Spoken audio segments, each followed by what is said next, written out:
के चरण कमल में अपने मन को दृढ़ता पूर्वक जोड़ देने से, बांध देने से आपका मन दर्पण की भांति चमकने लगेगा। और जिस दिन मन दर्पण की भांति चमकने लगे, सुनिए, मन ही देवता मन ही ईश्वर, मन से बरा न को। मन उजियारा जब जब होवे, जग उजियारा हो।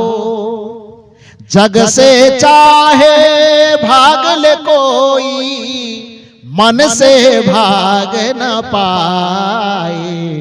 तोरा मन दर्पण कहलाए। भले बुरे सारे कर्मों को, भले बुरे सारे कर्मों को देखे और दिखावे। तोरा मन दर्पण कहलावे।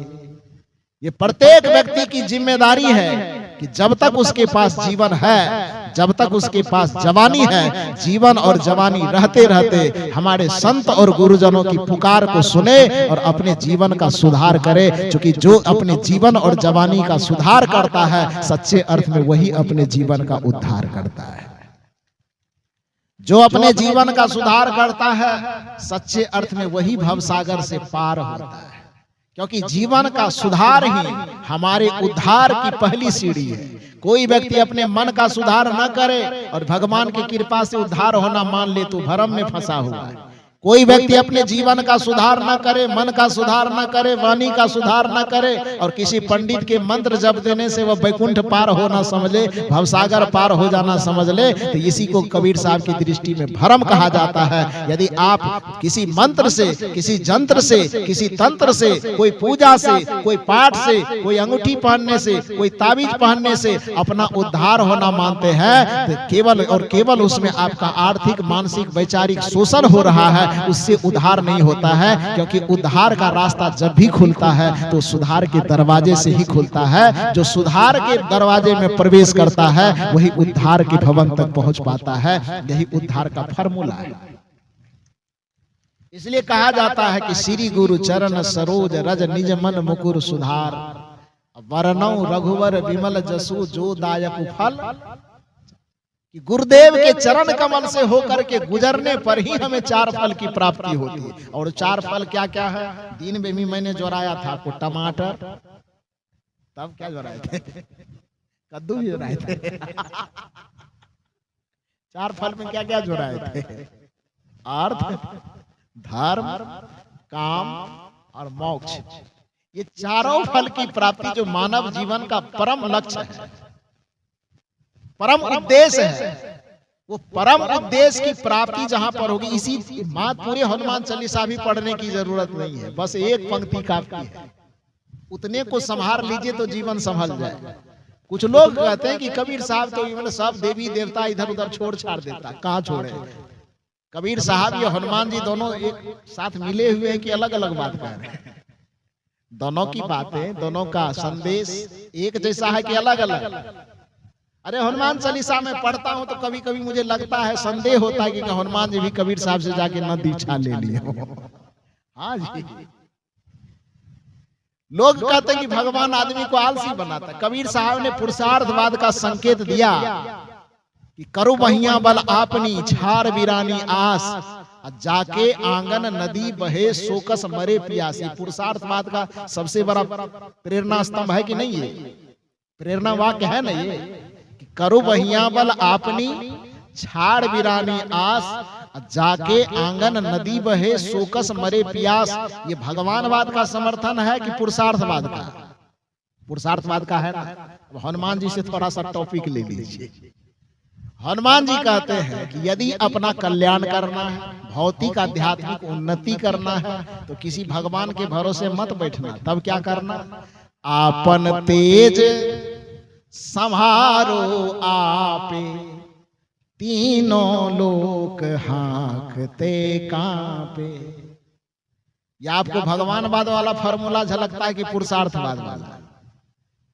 क्योंकि ये पंक्ति क्या कर, विचार किए नहीं ना है आप, केवल आंख मूंद करके बेलपत्तर चढ़ाते हैं। अगरबत्ती झुलाते आए हैं, दिया जलाते हैं, विचार करेंगे तो सारा सूत्र वहां भरा पड़ा है। हनुमान जी कहते हैं कि आपन तेज, आपन मन क्या होता है? आपन मन अपना, तेज मन, तेज का मतलब इंद्रियों से प्रवाहित होने वाली शक्ति, इंद्रियों से प्रवाहित होने वाली एनर्जी। आंख से जो शक्ति प्रवाहित हो रही, कान से जो शक्ति प्रवाहित हो रही, मुख से जो शक्ति प्रवाहित हो रही है, स्पर्श से शक्ति प्रवाहित हो रही है, मन और इंद्रियों से जो शक्ति बाहर में प्रवाहित हो रही है, उसी को आध्यात्मिक भाषा में तेज कहा जाता है। Tej is equal to energy, tej is equal to शक्ति।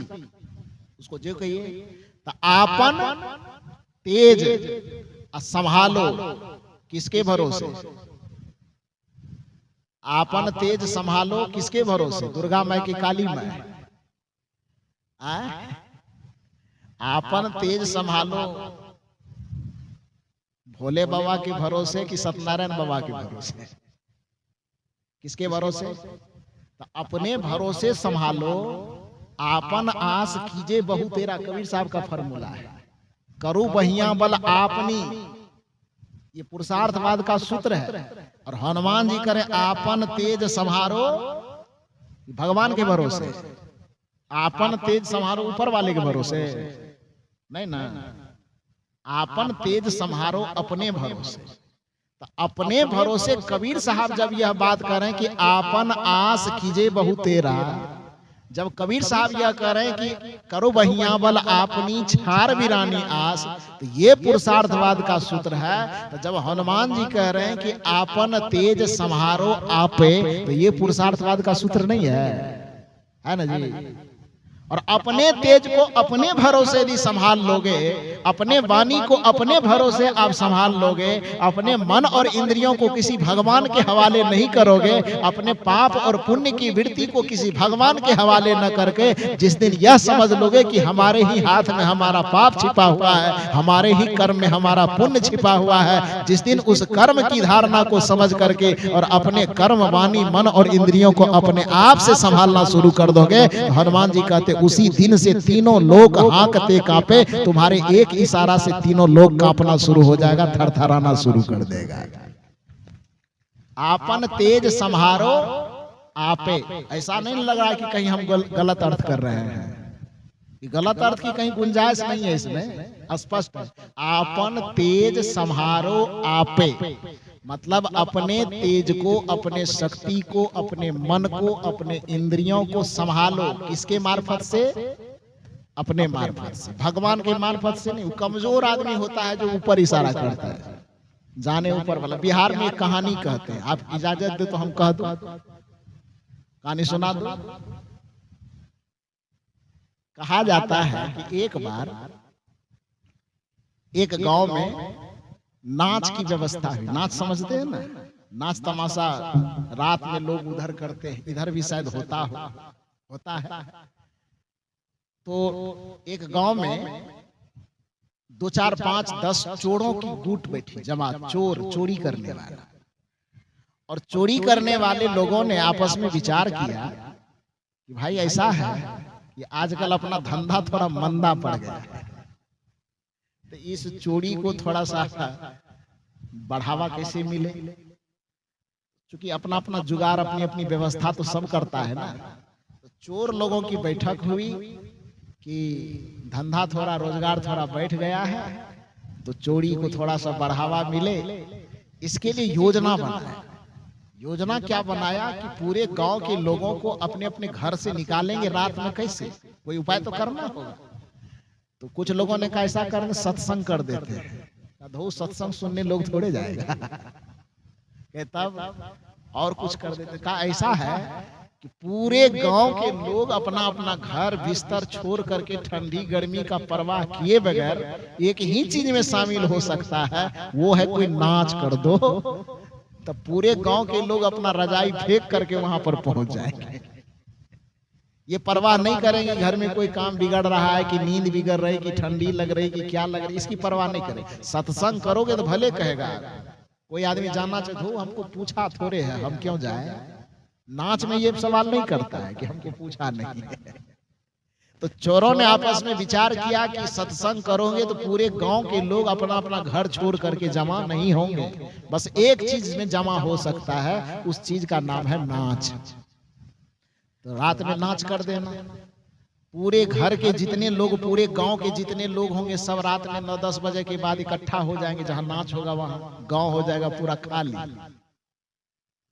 उसके बाद मिला हुआ था नाच पार्टी से चोर सब जी, इधर नाच देखने में जब सब व्यस्त हो जाएंगे तब इधर से 10 ठो मिल करके जाएंगे और गांव में जिसके घर में देखेंगे कि बढ़िया बढ़िया सामान है उसके घर में चोरी कर लेंगे। ऐसा ही हुआ। योजना के तहत 8-9 बजे रात से नाच की शुरुआत हुई। नाच देखने के लिए पूरे गांव के लोग, बच्चे बूढ़े जवान जितने थे, पूरे गांव के लोग उस नाच के सामने जमा हो गए।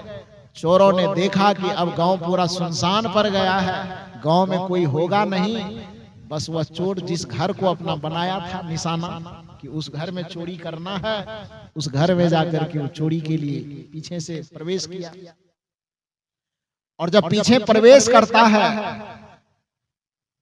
तो घर में चोरी के जितने सामान उसको लेना था सब सामान ले लिया। संजोग से उसमें 2-4 चोर ऐसा आया था कि बेचारा रात में शायद शाम में भूखे पेट आया था, भोजन नहीं किया था। उस सामान सब इकट्ठा करते करते, खोजते खाजते, बांधते बांधते भूख बड़ी जोर की लग गई। तो उसमें से चोर कहता है भाई ऐसा है कि सामान तो अब चुरा लिए ही है, थोड़ी भूख लग गई है, थोड़ा कुछ खा लेते हैं और उसके बाद सामान लेके जाएंगे तो रास्ते में सामान ढो नहीं पाएंगे, भूखे पेट अपना चलना मुश्किल है, ये सामान कैसे ले जाए। तो कहा अच्छा भूख लग गई है तो थोड़ा खोजा जाए। खोजते खोजते देखा तो संजोग से जो किचन रूम था भोजन बनाने वाला, उसमें देखा कि एक हांडी में खीर बना हुआ है। खीर, खीर समझ रहे हैं ना? क्यों नहीं समझे, भारत के लोग हैं तो वो खीर, हांडी में खीर बनी हुई थी।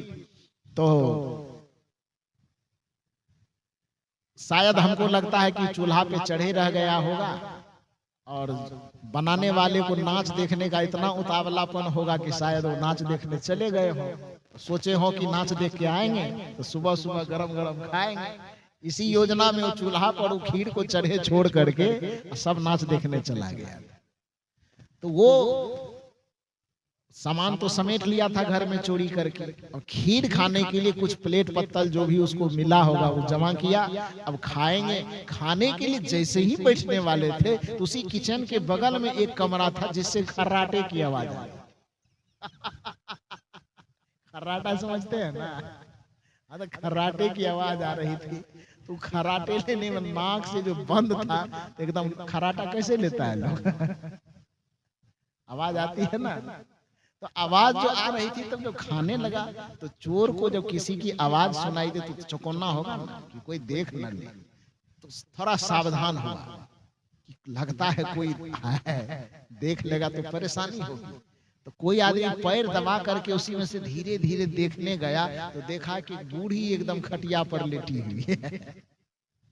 और चोरों ने कहा चिंता मत करो, बूढ़ी है, एक तो महिला है, बूढ़ी है, हम लोग 5-6 है, ज्यादा इधर उधर करेगा तो बस कंठा दबाएंगे वृंदावन बिहारी लाल की, ज्यादा कुछ नहीं करेगा। लेकिन कोई आदमी है तो थोड़ा सावधान होना पड़ेगा। तो फिर इधर खाने के लिए भीड़ गया। अब परोस रहा अपने अपनी थाली में अपना खाने के लिए, अब बूढ़ी माता और खर्राटा ले रही है। तो खर्राटा ले रहे तो उसमें से चोर कहता है क्या हो गया बुढ़िया को, क्या मांग रही है।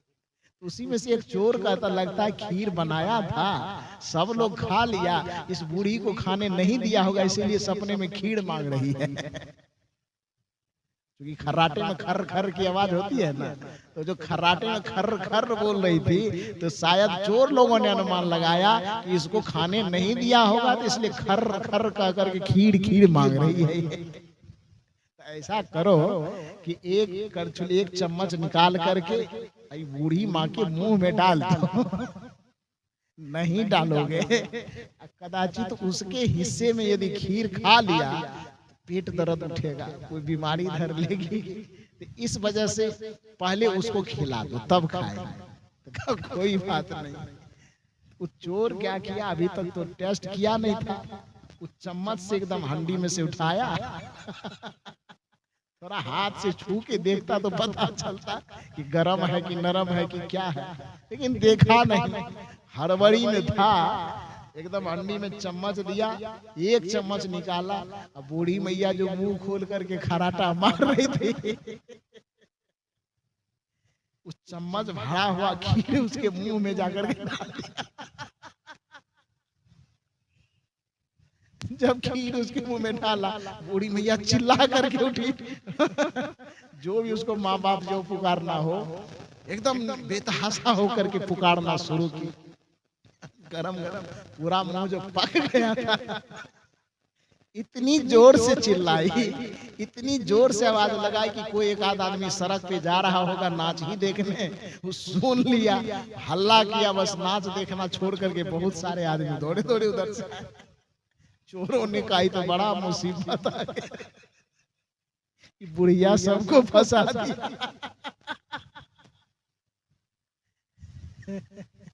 उसमें से डर से कुछ चोर क्या हुआ, बूढ़ी मैया की खटिया के नीचे घुस गया अंदर। अब कुछ चोर भाग नहीं सका, तो देखा कि किधर भागे, तो भागे भागे जो घर का जो छप्पड़ होता है ना, तो पुराने में एक ऐसे धड़ेन टाइप का देता, उसको क्या बोलते हैं, पटुआ। पटुआ ठीक है, आपका नहीं कहेंगे, उसका बोलेंगे। तो पटुआ जो था ना, उस पे चढ़ गया।